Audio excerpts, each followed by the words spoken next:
جانتے ہیں آپ عورت کو نرم لہجے میں بات کرنا بھی جائز نہیں. آپ سوچ رہے ہوں گے تعجب ہے یہ. اسلام تو سکھاتا ہے نرم لہجے میں بات کرنا. یہ اخلاق میں سے ہے کہ نہیں اچھے نرم لہجے میں بات کرو کسی سے, لیکن عورت کو کہا گیا ہے نرم لہجے میں بات کرنا. وہاں تو شیطان آ جائے گا. مرد تو چاہتا ہی ہے کہ اس کی نرم گفتگو سنے. مرد کو شہوت اسی وقت بڑھتی ہے جب عورت کی وہ نسوانی آواز سنتا ہے. اس میں شہوت چھپی ہوئی ہے. عورت کو کہا گیا ہے کہ وہ نرم لہجے میں بات نہ کرے. عورتوں کو اس کا حکم کیوں دیا گیا؟ ہاں, کسی بھی اجنبی مرد سے عورت کو بات کرنے کی نوبت آ گئی تو وہ کڑک لہجے میں بات کرے, سخت لہجے میں ہی بات کرے, تاکہ وہ مرد تمہاری طرف یہ نہ سمجھے کہ یہ اشارے دے رہی ہے.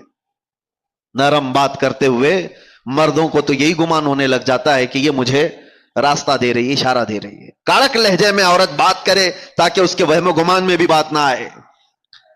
عورتوں کو یہ حکم دیا گیا کہ وہ اپنی زینت کا اظہار نہ کرے. زینت کا اظہار کس کو کہتے ہیں؟ یہ تو آج بولنا ہی مشکل ہو گیا ہے. اللہ کے نبی صلی اللہ تعالی علیہ وسلم نے ارشاد فرمایا اپنے صحابہ سے کہ ایک وقت ایسا آئے گا تم دیکھو گے عورتیں کپڑا پہن کر کے بھی ننگی ہوا کریں گی. حضور پاک صلی اللہ علیہ وسلم نے فرمایا ان پر اللہ کی لعنت اور سارے فرشتوں کی لعنت. میرے آقا فرماتے ہیں وہ کون سی عورتیں ہیں؟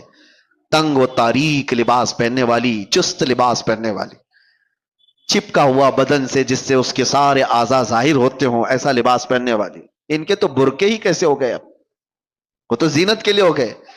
پہلے تو سنا جاتا تھا کہ نقاب جو ہوتا ہے وہ حجاب جو ہوتا ہے عورت کو چھپانے کے لیے ہوتا ہے.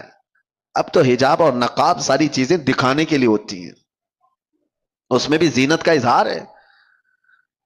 حکم یہ تھا کہ باہر سے اگر کسی کی نظر پڑ جائے تو مرد یہ پہچاننے سے عاجز ہو جائے کہ یہ جوان عورت ہے کہ بوڑھی عورت ہے, اسے یہ پہچاننے کی تمیز بھی نہ رہے. اس طرح سے وہ عورت کو حجاب کا حکم تھا. لیکن عورتیں آج کپڑا پہن کے بھی ننگی ہیں. یہ زنا کے عام ہونے کے اسباب ہیں. جب اس طرح کی حرکتیں ہوں گی تو گھر محفوظ نہیں رہیں گے, کسی کے گھر محفوظ نہیں رہیں گے. نوجوانوں سے ہم تاکید تو کر سکتے ہیں کہ بیٹا آپ اپنی نظریں نیچی رکھو, اپنی حیا کا قتل مت کرو. ہم آپ سے یہ کہہ تو سکتے ہیں کہ آپ اپنے آپ کو کنٹرول میں رکھو. لیکن ان عورتوں کا کیا جو خود ہی ننگی باہر آ جائیں؟